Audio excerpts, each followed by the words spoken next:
Já vamos falar do futuro do dinheiro daqui a pouco. Para já vamos então começar pelo Banco de Portugal, saber como é que o regulador e o órgão de supervisão está a lidar, vai lidar com as moedas digitais e também com os serviços financeiros associados. São novas tarefas, novas realidades e por isso o nosso próximo convidado é Hélder Rosalinho, administrador do Banco de Portugal. Quem chamo, seja bem-vindo.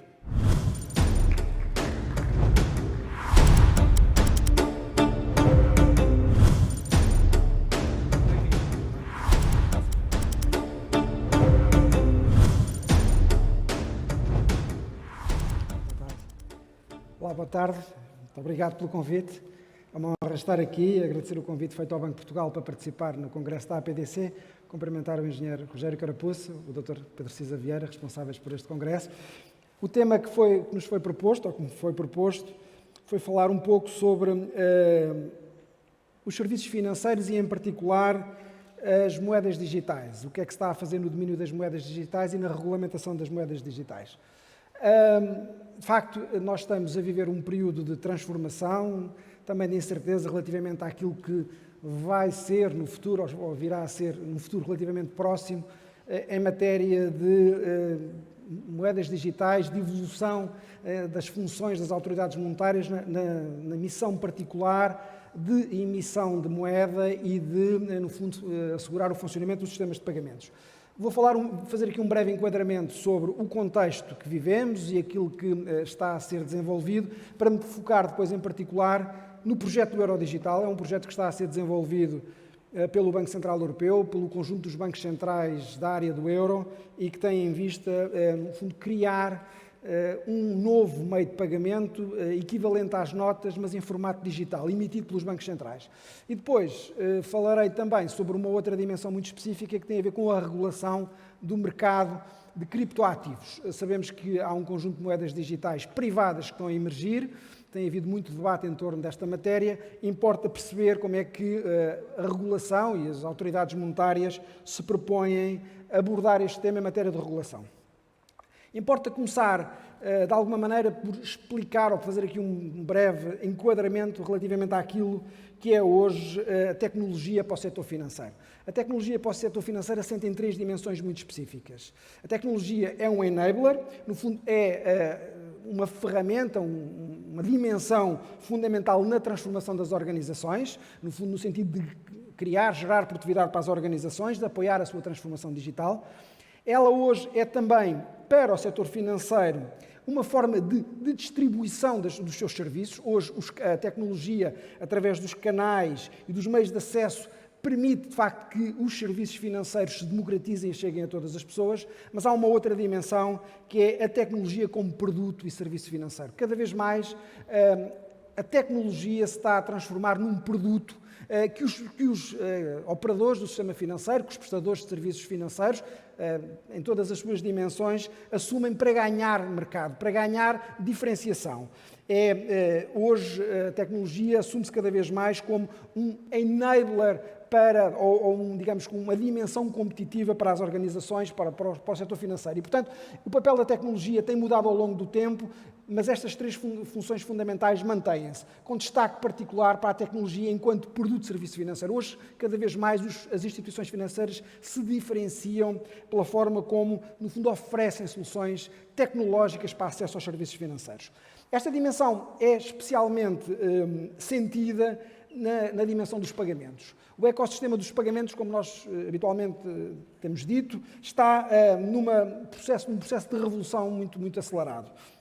Cada vez mais os consumidores preferem utilizadores de meios de pagamento que sejam rápidos, convenientes, com disponibilidade total.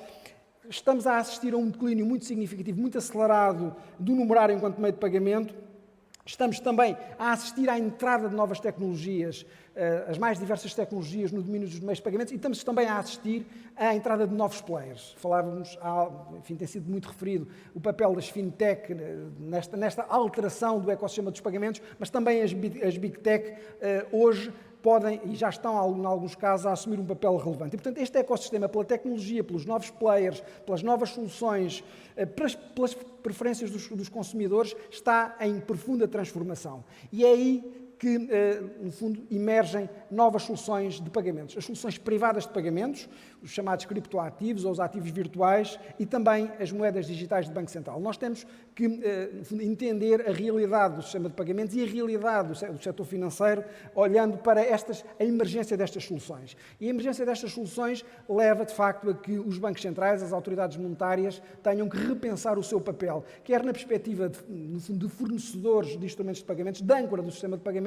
mas também enquanto reguladores da atividade de novos operadores. E é isso que nós temos hoje, enfim, como desafio principal para os bancos centrais.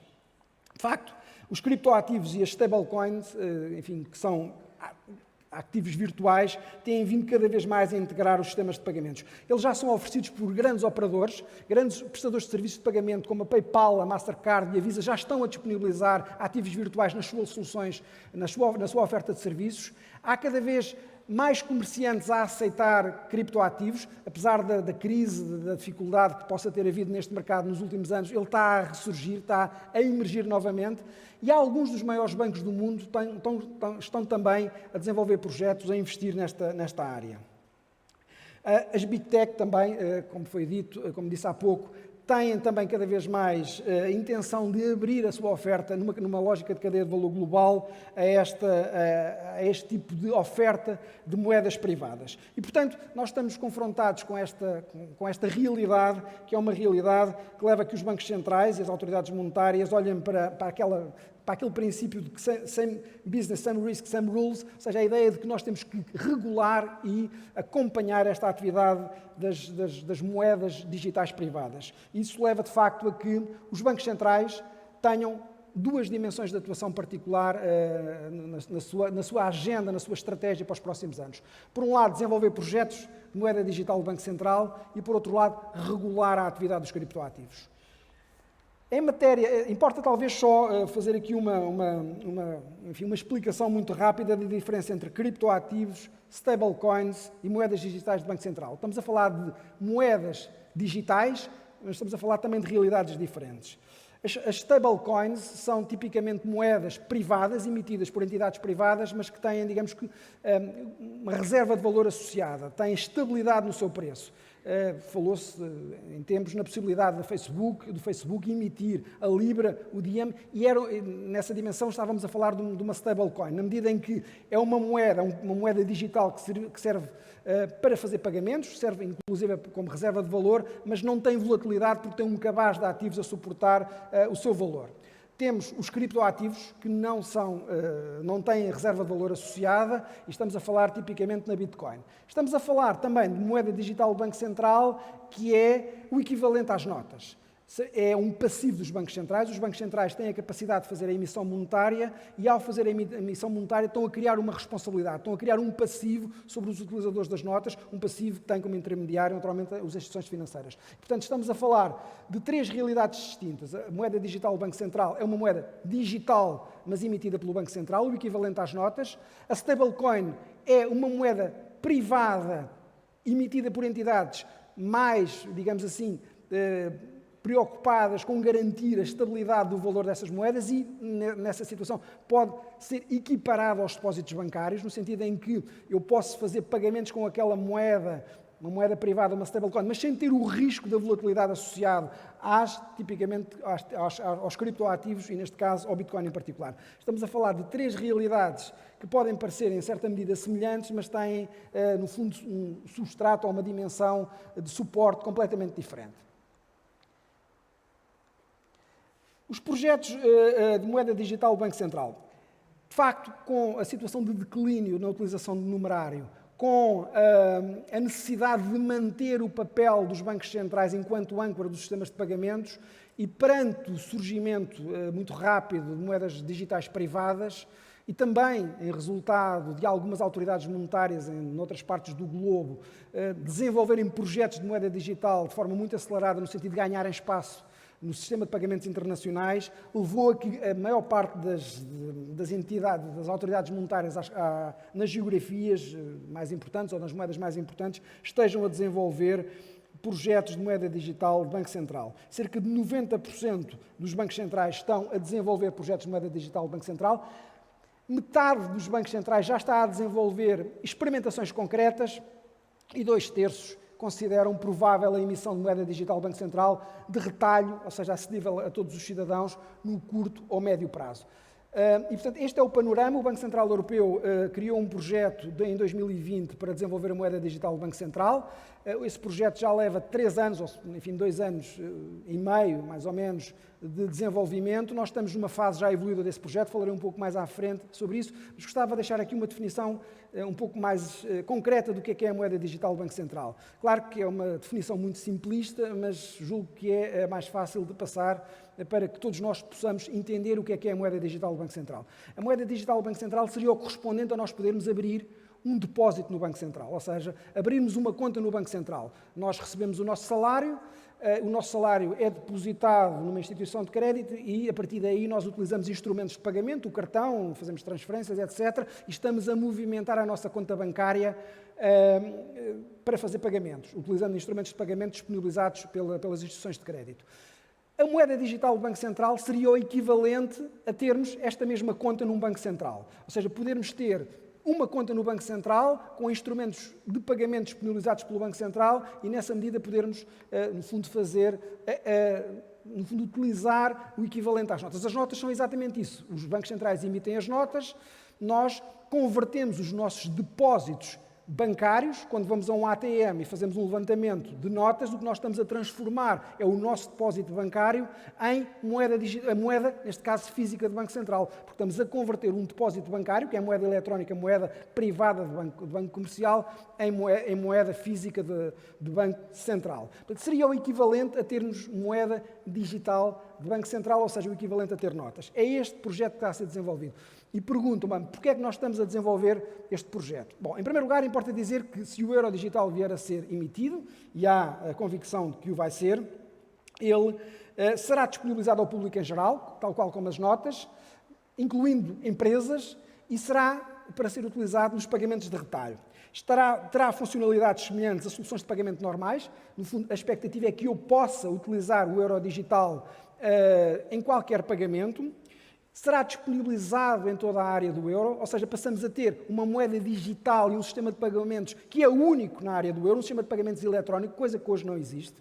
Hoje nós podemos dizer que podemos fazer pagamentos de forma, no fundo, transversal e universal em toda a Europa, mas com marcas americanas, que é a Visa, que é a Mastercard. Será um contributo, poderá ter um contributo, ou pensa-se que poderá contribuir para a redução da exclusão bancária, na medida em que eu posso utilizar o euro digital sem ter conta bancária. Essa é uma possibilidade que está a ser estudada. Será livre de riscos e encargos para as funcionalidades básicas. A ideia de que o euro digital, tal como as notas, não terá custo significativo para as funcionalidades básicas, por exemplo, o pagamento, e será isento de risco. Por exemplo, se todos nós pudermos ter uma conta bancária, uma conta para fazer pagamentos num Banco Central, esta conta não está sujeita, por exemplo, ao Fundo de Garantia de Depósitos, na medida em que tem por trás o emissor da moeda. É uma moeda sem risco. E vai coexistir e pode ser integrada com soluções de pagamentos privadas.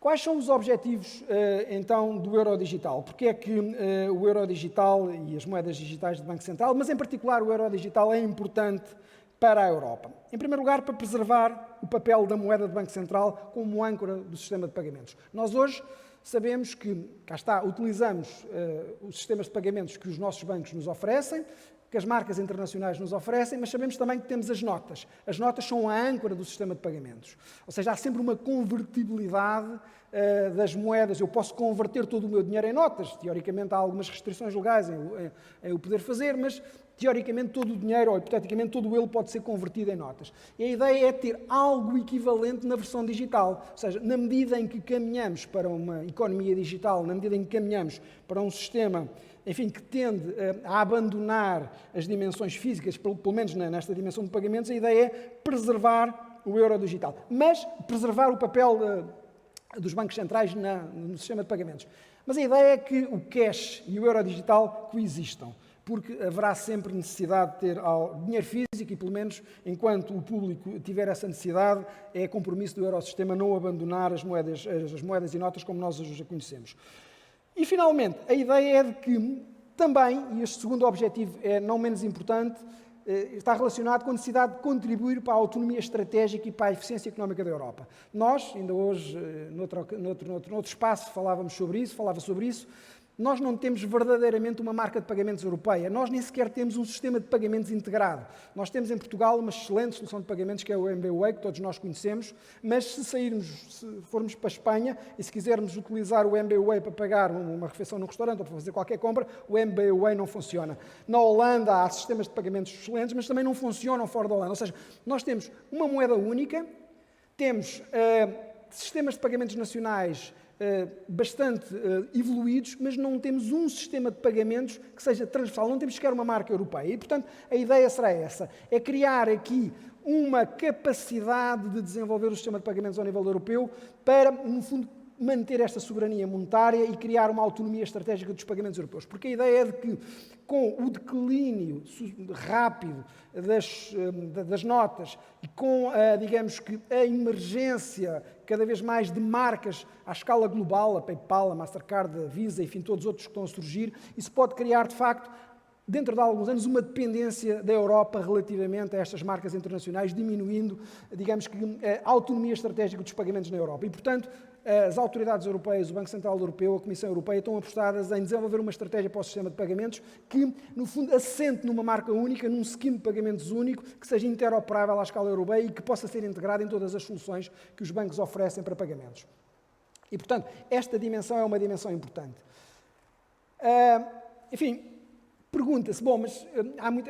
enfim, tenho feito algumas apresentações sobre esta matéria, tenho participado em alguns debates e a pergunta é sempre a mesma, mas nós não estamos a precisar do euro, enfim, ninguém está a pedir moedas digitais do Banco Central.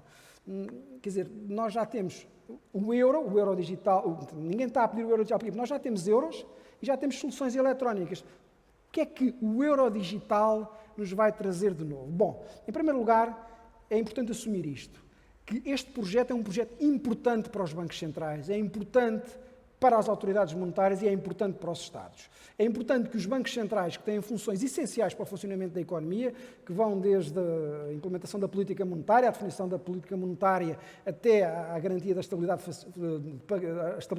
financeira e ao bom funcionamento do sistema de pagamentos, tenham a capacidade de manter um papel na emissão monetária. Se não tiverem esse papel, estas funções ficam esvaziadas. A base monetária perde relevo se os bancos centrais não tiverem a capacidade de emitir moeda. E hoje emitem moeda imprimindo notas e colocando em circulação notas. Portanto, a principal razão pela qual os bancos centrais estão a desenvolver estes projetos é porque querem preservar o seu papel nas políticas económicas que estão sob a sua responsabilidade. Mas também há aqui objetivos que podem beneficiar os consumidores, os comerciantes e os intermediários.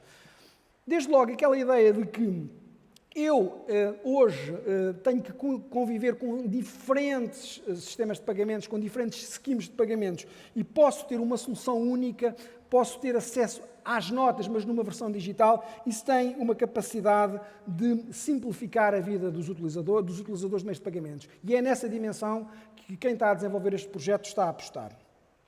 Depois, a ideia de que, no fundo, é uma alternativa às notas por exemplo, há pessoas que têm confiança no meio de pagamento que é emitido pelos bancos centrais e querem manter essa possibilidade de utilizar meios de pagamento que têm características semelhantes ao numerário. E esse é também, digamos, como um objetivo que pode favorecer os consumidores.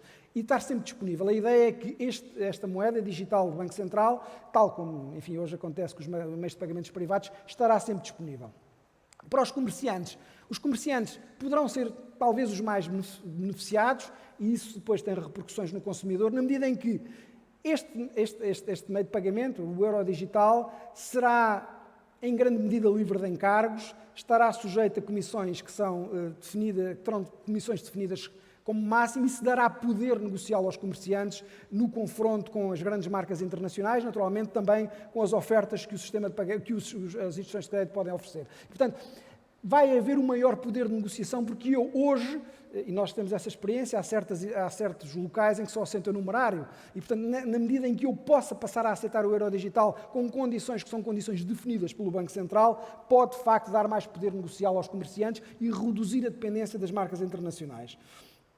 Pronto, pode fazer também, digamos, integrar outras soluções de pagamento e, no fundo, oferecer a capacidade de concretizar mais vendas que, em muitos casos, estão limitadas porque eu não tenho um determinado scheme de pagamentos ou não aceito uma determinada forma de pagamento.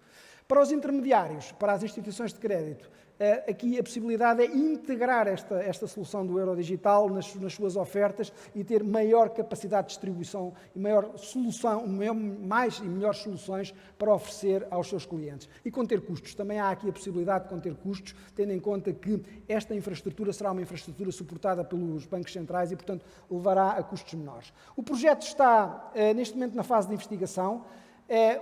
Como vos disse, o projeto arrancou em 2020. Houve uma fase de pré-projeto, uma fase de estudo que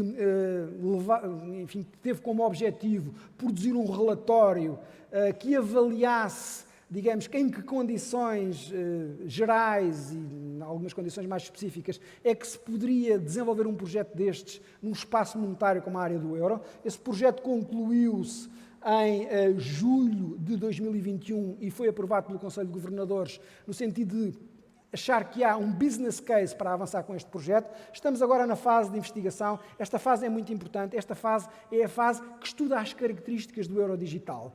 O que é o euro digital? Como é que ele vai ser disponibilizado aos cidadãos no dia-a-dia? Se tomarmos a decisão, e isso é o que se espera no último trimestre deste ano por parte do Conselho de Governadores, de avançar para o euro digital, entraremos na fase de realização, que é criar as condições, que se consubstancia na criação das condições tecnológicas para a emissão do euro digital. E prevê-se que, aliás, dizia a Presidente Lagarde, que em 5 anos, ela disse isso em 2020, portanto apontava para 2025, 2026, a possibilidade de haver condições para que o euro digital possa chegar às wallets de todos nós.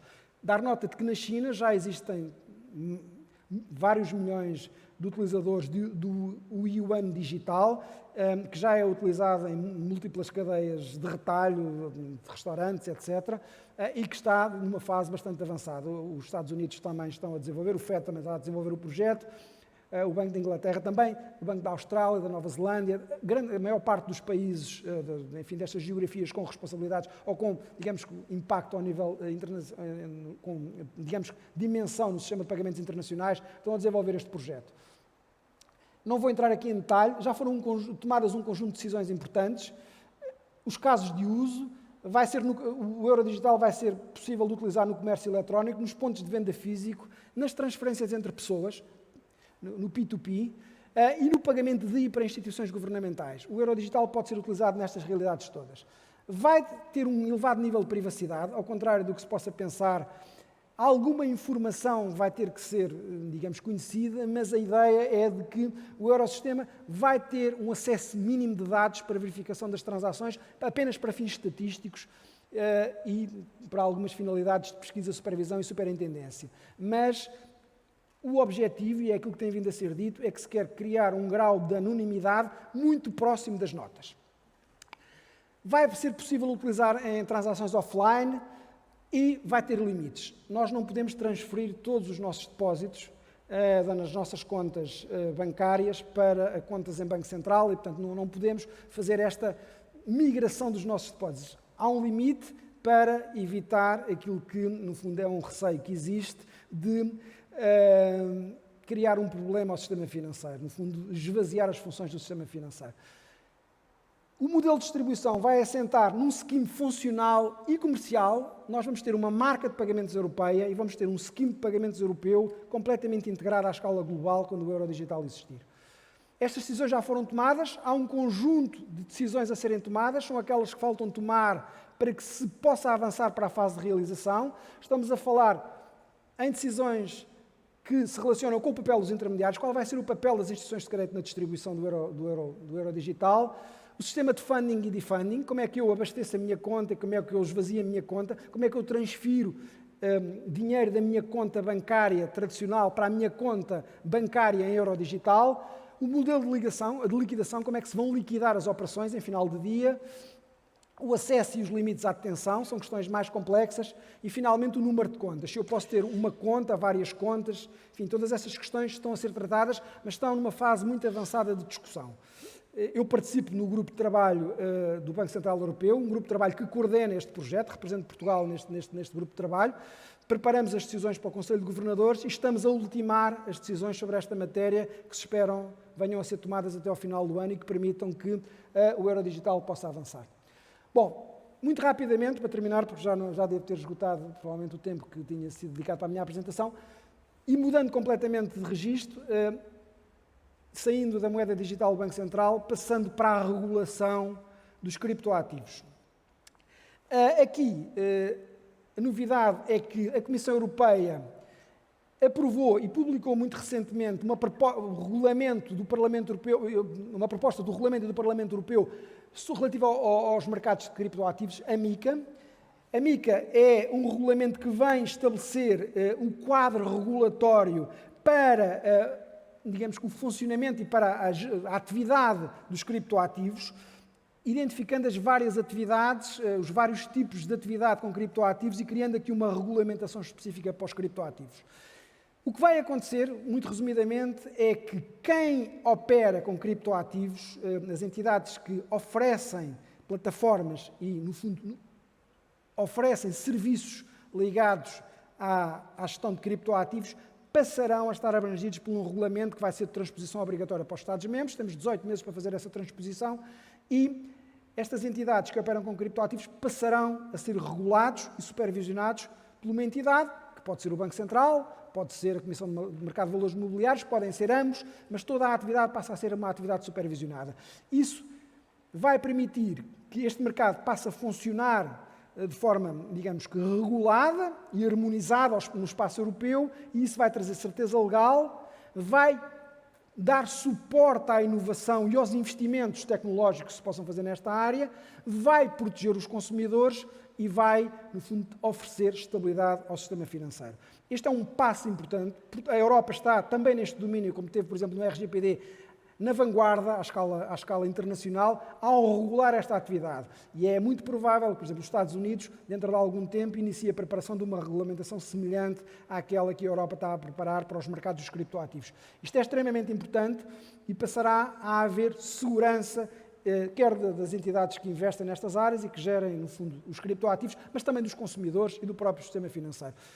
Em Portugal, nós iremos iniciar o debate ao nível do Conselho Nacional de Supervisores Financeiros sobre as competências que vão ser atribuídas entre as entidades que integram esse sistema, portanto o Banco de Portugal, a CMVM e a ASF, mais o Banco de Portugal e a CMVM, para garantir, de facto, esta regulamentação é colocada. E passamos a ter o Banco Central, dentro de alguns anos, a emitir moeda digital do Banco Central e as entidades privadas a emitirem ativos virtuais, no âmbito de uma regulamentação harmonizada, estável e supervisionada pelas autoridades. E é assim que este mercado das moedas digitais irá evoluir nos próximos anos. Este é o calendário de implementação da MiCA. Como vos disse, a data de aplicação é 18 meses após a entrada em vigor, 12 meses para a entrada em vigor dos ARTs e dos AMTs e 18 meses para todo o pacote legislativo.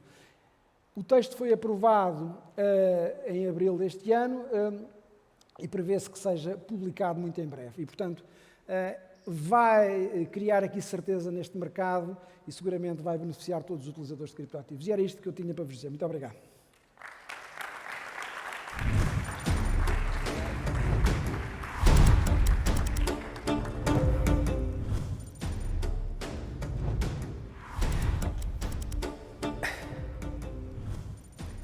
Tivemos então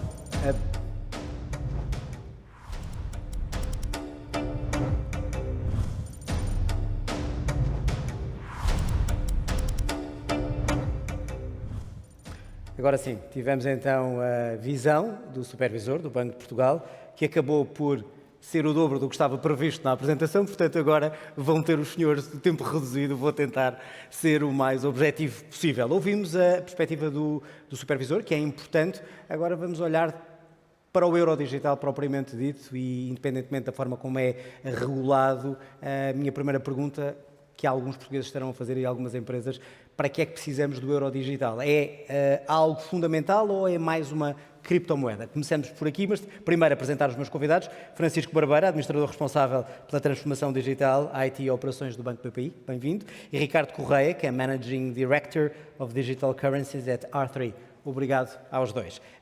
Francisco, começando por si, é mais uma moeda ou mais uma moeda digital ou é de facto a moeda que precisamos nesta altura?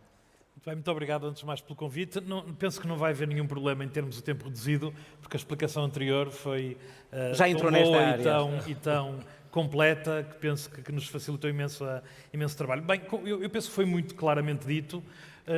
Não é uma criptomoeda, portanto o euro digital não é uma criptomoeda, é uma moeda de Banco Central, é uma moeda pública de Banco Central, emitida pelo Banco Central, com o mesmo valor que hoje as notas e moedas que nós temos, e portanto desse ponto de vista é completamente distinto. E depois temos também, como já foi dito, uma regulamentação que permitirá a criação também por bancos e por outras entidades, dentro de um espaço regulado de stablecoins, e essas sim, não moedas de Banco Central, mas moedas privadas. E o euro digital, eu diria que tem desde já uma premissa muito importante, que é estar-nos a fazer a todos olhar para o tema com uma propriedade diferente e vai, de facto, significar um avanço tecnológico em grande escala, não só ao nível... E não sendo uma criptomoeda mais uma, é uma vantagem ou uma desvantagem na competição que vai ter que fazer? Não é mais uma, é uma moeda especial e como aqui foi dito, a comparação é muito clara. Portanto, tal como hoje temos, cada vez que um cliente pega no seu dinheiro notas e moedas, que é dinheiro que está garantido pelo Banco Central e o entrega a um banco, o que ele está a fazer é transformar a moeda do Banco Central numa moeda privada, a moeda daquele banco. E o trabalho dos bancos, o dever dos bancos é um dever fiduciário. Portanto, nós recebemos a moeda do Banco Central, criamos condições para remunerar e para criar valor aos clientes remunerando os seus depósitos e, por outro lado, criamos moeda privada cada vez que damos empréstimos. Eu penso que todos percebemos que este é um mecanismo de criação de moeda na economia. Se, de repente, todas as pessoas ficassem com o seu dinheiro em moeda e nota, não haveria empréstimos, ou no mínimo, ou no máximo, haveria empréstimos na exata medida em que há notas e moedas. E o trabalho dos bancos é precisamente um trabalho fiduciário e de equilibrar este sistema. Mas, hoje, continua a haver clientes que preferem ter o seu dinheiro em notas, ou que preferem ter alguma reserva do seu dinheiro em notas e moedas. Ora, esses clientes que preferem ter alguma reserva do seu dinheiro como dinheiro do Banco Central, vão passar a poder ter essa reserva do seu dinheiro como reserva do Banco Central num formato digital. E a partir do momento em que está em formato digital, esse dinheiro passa também a poder ser transacionado de formas que hoje só em formato digital se podem transacionar. E, portanto, eu diria que traz essa vantagem. Mas também, como aqui foi dito, temos depois toda uma regulamentação de criptoativos que também permitirá a que os bancos, dentro de um espaço de regulamentação, também possam continuar a exercer o seu dever fiduciário, criando massa monetária através de stablecoins e de criptomoedas. E, portanto, eu penso que tem o seu espaço. Não é mais uma, é uma especial, porque é moeda de garantia de Banco Central, como aqui foi muitíssimo bem explicado. E, além disso, tem, de facto, também, como aqui foi dito, este espaço de nos acelerar também em processos de interoperabilidade e da criação de um espaço mais europeu de pagamentos que tem, seguramente, imensas vantagens. Ricardo, isto vai implicar grandes mudanças tecnológicas ou não? Na ideia de transacionar este novo euro digital e de o tornar acessível para todos, como Christine Lagarde dizia que o objetivo é tornar acessível. Já vamos perceber se é acessível ou não. Que mudanças de grandes tecnológicas que podemos esperar por isso? Sim, primeiro, muito obrigado pelo convite. Eu nasci em Moçambique, com 2 anos saí de Moçambique e falo melhor em inglês, principalmente com estas coisas técnicas. So I'm going to change to English. Okay. I hope that's not going to confuse everybody, but certainly it's going to be easier for me to answer the question, although I do understand. Can I keep the Portuguese or should I? You can mix it up. Whatever. It's fine. Blockchains and central Portuguese and English. The interoperability of language. I think that you enter in this kind of area in Zimbabwe. Am I right? I'm correct? Yes, I grew up in Zimbabwe. I started programming at 13, and I started, I think it was illegal, doing foreign currencies at 16. Let's forget about that. On a street corner. Maybe. But it was fine. So I got the changing environments. But fintech, I've been with since I was 13 to 16. So it's been a fascinating ride so far, understanding how money works and You know, we heard earlier from the central bank, very clean explanation of what's going on. Your question around the technology impact. So the money itself is interesting, and certainly there's technological innovation in the money. The ECB, is creating a central-based CBDC, not a distributed-based CBDC. So in that sense, it's not a blockchain or a distributed ledger. It's going to be centrally managed, but it will have some properties that are going to be interesting. For example, the money will be smart, whatever that means to people. And I know that programmability has both a kind of a positive and a negative connotation. But you know, programmable money is kind of interesting, and we should explore that. And I think that that's certainly a technological advance. I think the way that the money will be used will have a much bigger technical impact. So for example, we hear a lot of DeFi, which is very interesting, distributed finance versus TradFi, traditional finance. So the question is, you know, if the central banks don't act on what's going on with the innovation on money, might they be left out of the monetary system so they won't be able to have the monetary levers that they need for stability? So do you think they are being forced to have In a way, of euro or dollar or whatever it is? yeah. Sometimes you look at the motivation of these organizations and you'd say that there's two motivations. There's FOMO, the fear of missing out on something, and then there's FUD, fear, uncertainty, and doubt. And so you look at both of those, and at the moment it feels to me that it's more of a FUD motivation than a FOMO motivation, like the fear and the uncertainty and the doubt of what this landscape might look like in the next 5 to 10 years, and then the central bank maybe becoming redundant. And do you think that, I quote Christine Lagarde, that this currency is going to be better to be available for everybody? We are thinking about millions of people, and some of them, unfortunately, don't have something smart to have a smart currency. Is that an issue? Yeah, I mean, absolutely. So growing up in Zimbabwe, the big issue is just coverage. So you might have the device, but you don't have the coverage. So you start with the device. You know, CBDCs can be issued on a card. So it doesn't need the device per se. It can be a smart card, like a credit card, you know, that has smarts in it. So you can default to that. But yes, listen, certainly you need the infrastructure, you need the devices, right, before you can say that CBDC is great for inclusion, because today you'd argue that it's not that great, right, especially if you're looking at poorer countries that have kind of less access to devices. You don't always have access to electricity. You don't always have access to the internet. So, you know, that's going to be perhaps a problem. But there's many techniques to implement CBDCs. You don't need the internet. You need proximity protocols. But your original question, will it give us a flurry of innovation technically? I believe so. I certainly think that... And are we prepared for that? I mean, I'm not talking about worldwide, but for instance, Portugal, Spain... That's a good question. Has everyone prepared for ChatGPT? We heard that earlier today. I mean, that came around pretty quick. Yeah. Right? You know, in November, and then it's like, crap, let's tell everybody about ChatGPT 2 months later. So you see these technologies really advancing. They're hitting us sooner than they should. I think on the CBDC side, well, the central bank is responsible. But on the crypto asset side, well, not so responsible. So, you know, there'll be a flurry of technical innovation, for sure. There has been. I think the role of the central bank and the regulator is to allow it to flourish safely, as opposed to not allowing it to flourish altogether. Francisco, estamos preparados para isto ou não? Tecnologicamente falando, o sistema financeiro português, bancário, e já agora também o consumidor, o utilizador. A ideia da acessibilidade. Vamos por partes. Tecnologicamente, é algo que nós estamos preparados e que poderá ser nova oportunidade de negócio para que resulte bem? Vamos ver.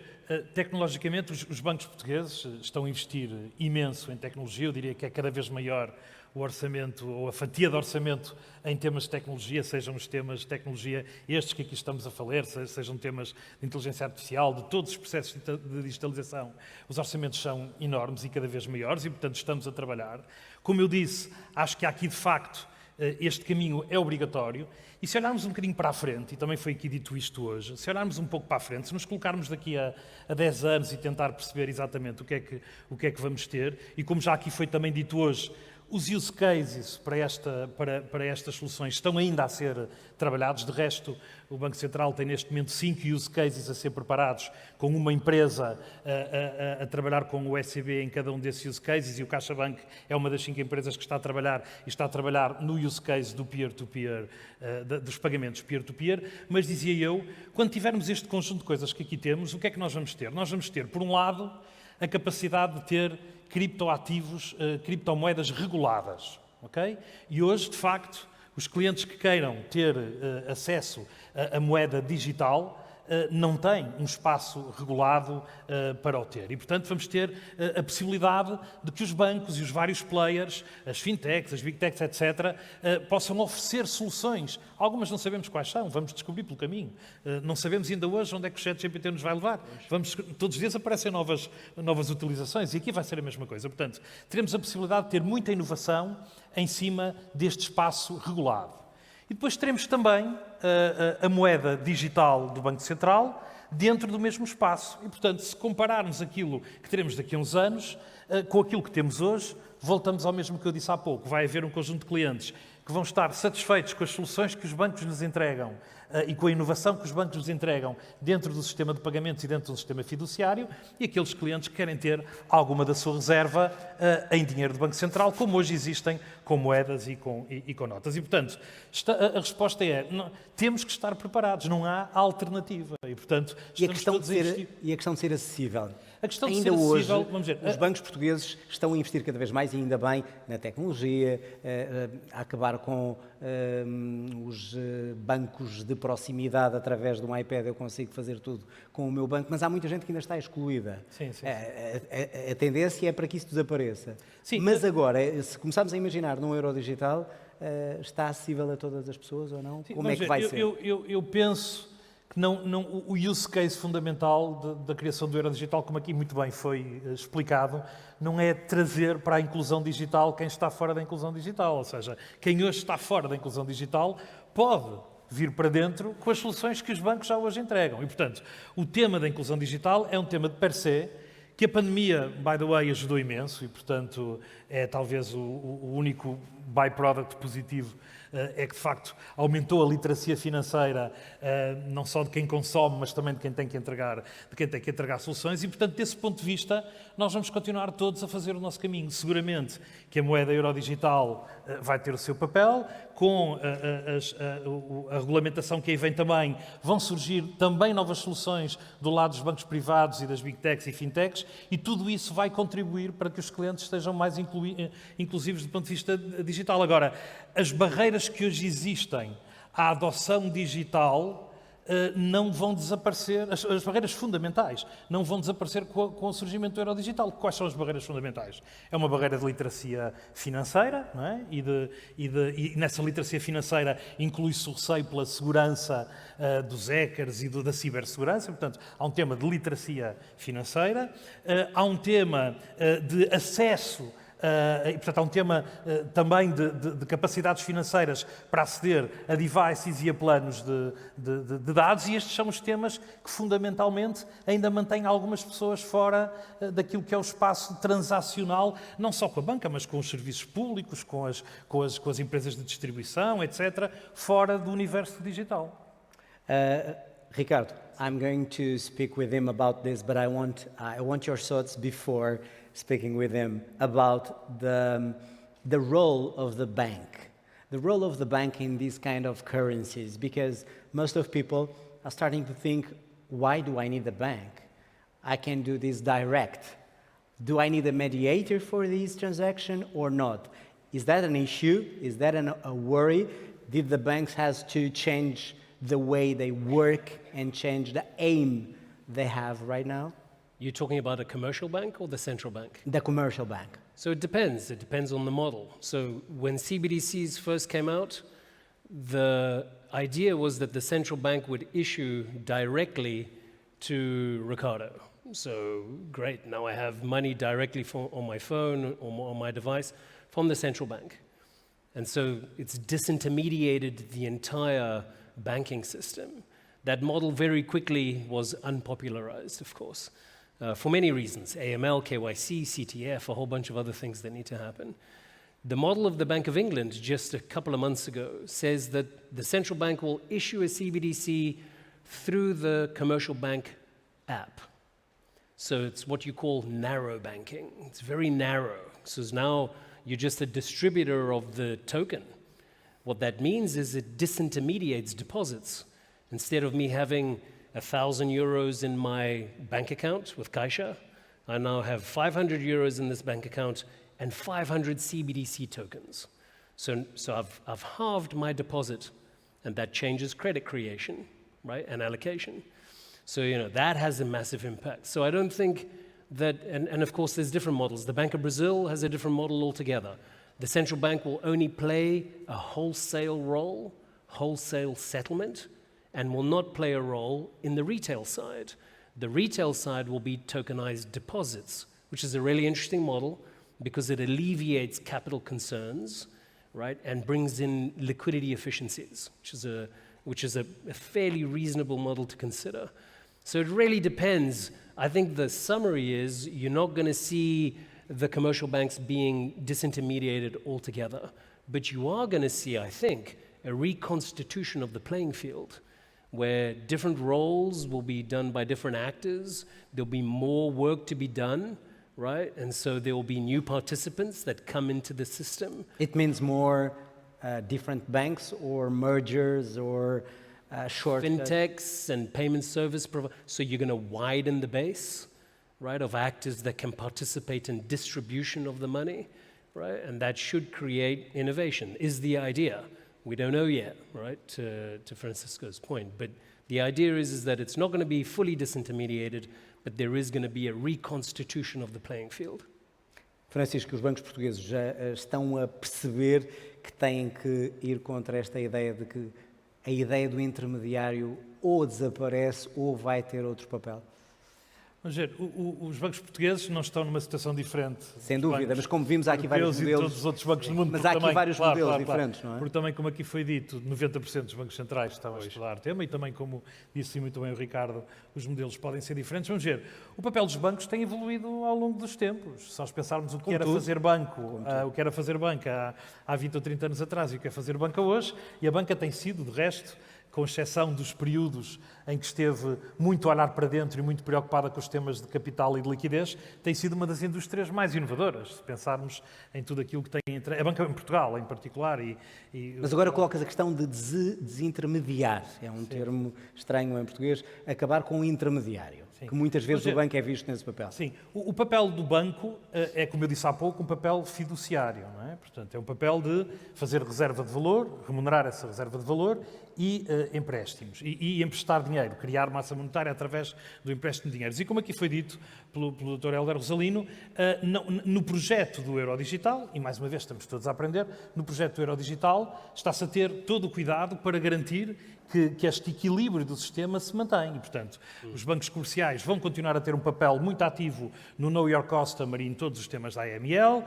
Os bancos vão continuar a ter este papel fiduciário de garantir a reserva de valor e de garantir os empréstimos. E o Eurodigital vai ser um rail de pagamentos. Portanto, todos os use cases que estão a ser feitos hoje em dia, não há nenhum use case de Eurodigital para empréstimos ou para depósitos bancários. O rail é rail de pagamentos. Há uma diferença de facto que introduz uma novidade, que é o Banco Central a não trabalhar apenas em wholesale, mas a chegar diretamente ao consumidor, que até hoje não chegava desse ponto de vista. Há aqui uma diferença, mas no rail de pagamentos. E esta diferença ajudará também, como aqui foi dito, a criar a interoperabilidade. E, portanto, eu penso que o papel dos bancos vai, obviamente, evoluir ao longo do tempo, à medida que formos percebendo todos a forma como tudo se vai materializar. Muita inovação seguramente surgirá e seria bastante...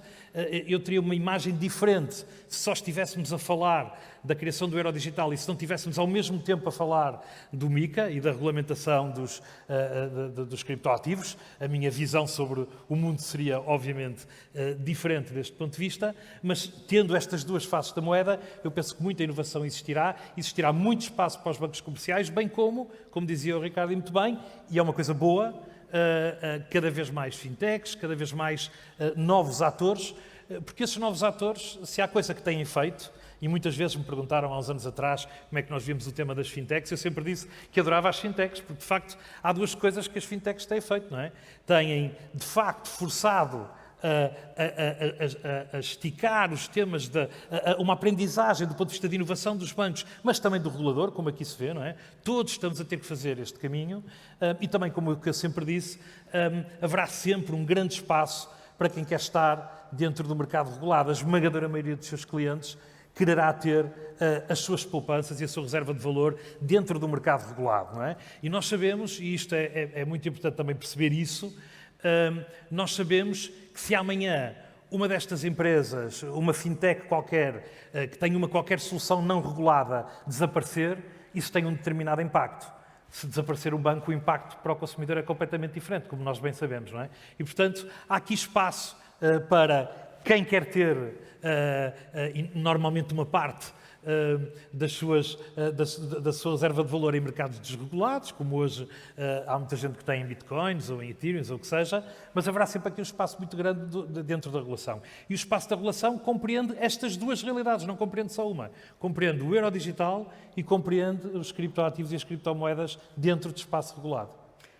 Ricardo, if we compare euro with dollar, with yen, are these coins are going to have different values because they are better as crypto as they are as a currency of all market? I mean, the value is going to depend on the way they are using as a digital coin. Interesting. So the digital yuan we heard earlier as well has been kind of in the marketplace for 6-7 years now. There seems to be various motivations of the digital one. Initially, to counter big tech. And so in China, the wallet was owned by big tech, WeChat Pay and Jack Ma's payment company, I forget the name now. But the big tech owned the wallet, right? So you know, every single Chinese person had WeChat Pay, and you're moving money or red packets, you know, through WeChat. And the central bank and the commercial banks had no participation in any of that. And so the central bank created certain conditions in order to reduce the amount of payments there and to increase the amount of digital yuan that was in circulation now through the wallet. One motivation. The other motivation is to counter the American dollar as the global reserve currency. And we're seeing quite a lot of that movement today. Just this morning, Pakistan signed the agreement to say that it too would move its trade money using digital yuan. In that sense, would you suggest that the value of the digital yuan is getting stronger, certainly in the international markets?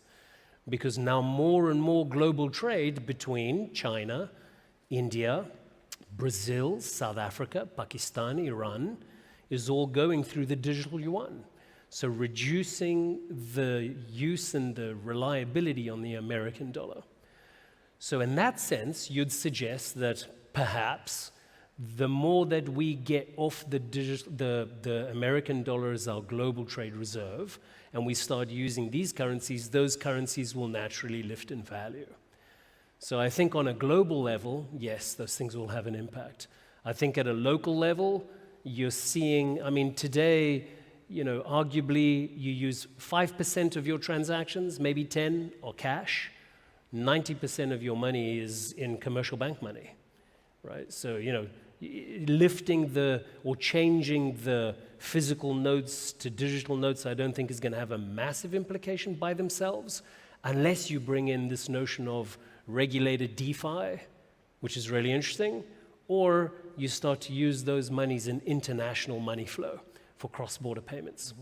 And I'll just say, just in closing, one of the biggest motivations, certainly that we understand here in Europe from the ECB, is to get off the reliance on the American schemes, MasterCard, Visa, Amex, right? So these are payment rails that are not even ours here in Europe. They are going to be more powerful. Yeah. They're Well, going to be powerful right now with the digital currency. is a way of giving more power to that kind of No, it's a business, way that of- huge. It's a way of balancing the power, I'd suggest to you. Whereas today, if you you walk into any store in Europe, right, the interoperable payment is Visa, MasterCard, right? You walk anywhere in Europe and you can pay Visa, MasterCard. You can't walk everywhere in Europe and play with, different forms of currency, but those rails are prevalent across Europe. One of the motivations might be to reduce the reliance on the schemes and introduce alternative payment rails. Similarly for SWIFT, right, that manages all our international payments. So I think in summary, at a global level, these currencies have the potential to increase tremendous value at the trade, global trade. On the domestic, probably not so much domestically, but maybe on a cross-border, you'd probably see an increase of value as these new currencies are used across these cross-border corridors. E isto, até que ponto é que vai dar hipótese para criar outro tipo de oportunidades de negócio e, sobretudo, que papel é que vai ter nestes serviços de pagamento eletrónico que já existem? É isto que acontece? Ou seja, vai equilibrar mais e não deixar que 2 ou 3 tenham a fatura mais alta? Sim, vamos ver, foi aqui muito bem dito pelo Dr. Heller Rosalino, de facto, e como o Ricardo agora aqui disse, hoje em dia nós temos esquemas nacionais. Portugal tem o multibanco e tem, associado ao multibanco, o MBWay, que é uma fantástica forma de pagarmos entre nós e de fazermos peer-to-peer, ou pagamentos em ponto de venda, que são exatamente os use cases para os quais se está a preparar o Eurodigital, mas, de facto, se eu sair de Portugal, a única situação de interoperabilidade e cross-border que eu tenho não temos nenhuma solução europeia. Portanto, temos tudo, as soluções, seja ela para particulares ou para empresas, todas as soluções estão, de facto, fora do espaço europeu. E de facto, essa é uma grande vantagem deste movimento que está a ser feito do Eurodigital, é criar os rails necessários à existência, de facto, de uma alternativa que permita que qualquer cidadão consiga pagar em qualquer sítio do espaço europeu exatamente com a mesma solução. Isso é a mesma pergunta que eu fiz ao Ricardo. Poderá ajudar a dar mais valor ao euro?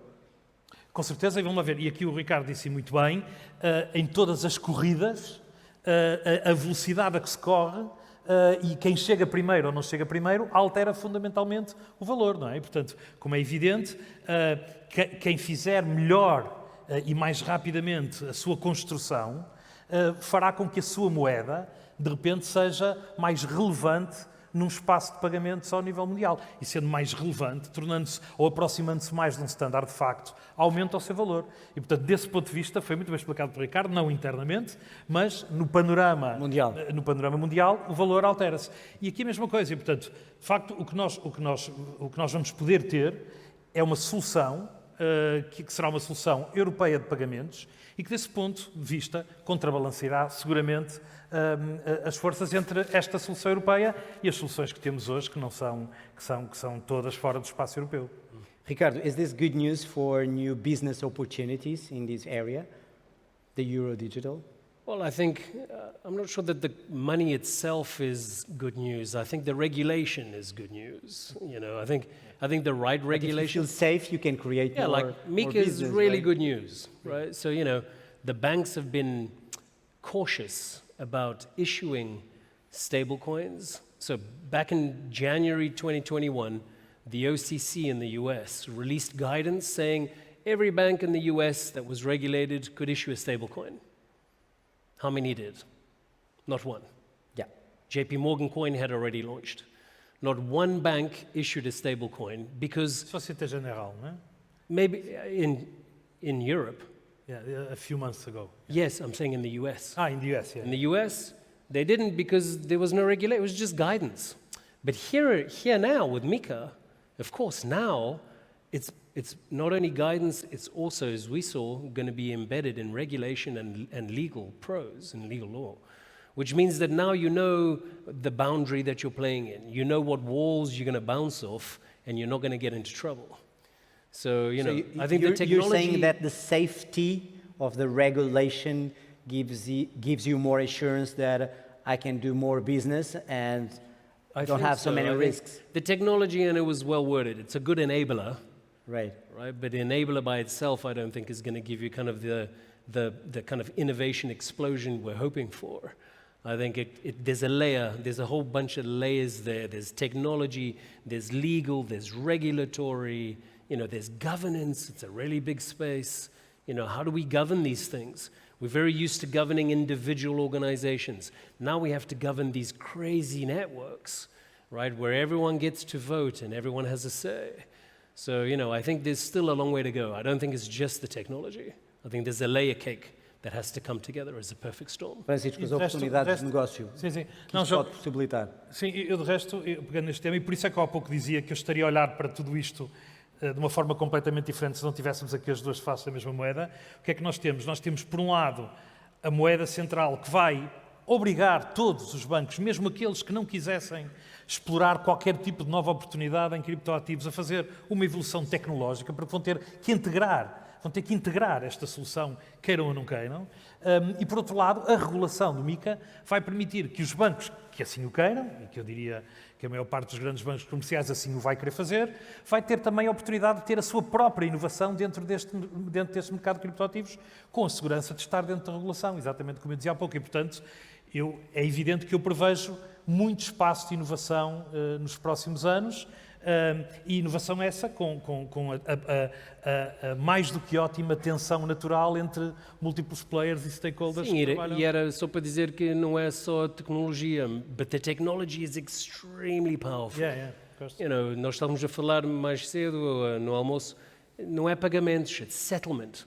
It's a new layer, settlement, real-time settlement and exchange of everything. This is super powerful, but the regulation and the legal construct needs to be in place for it to explode. Yeah. Let's finish this talking, but one quick question. It's the end of the coins in my pocket, the paper in my hand to buy an ice cream. Not for a The long end. time.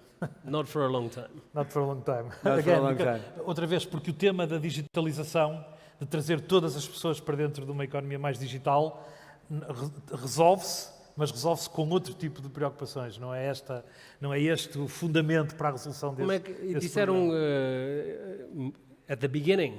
Was it Ernest Hemingway? Said, how did it happen? In two ways. Slowly at first, and then suddenly. So That's not what's for a gonna while, happen. but when it happens, you better keep a little safety deposit box, because then those will be very valuable. Let's prepare for that. Lovely. Thank you. Muito obrigado aos dois. Obrigado. Pelos vossos esclarecimentos. Obrigado. Obrigado. E agora vamos olhar para os serviços públicos e para a digitalização e para a disrupção também aí com a Carolina Freitas.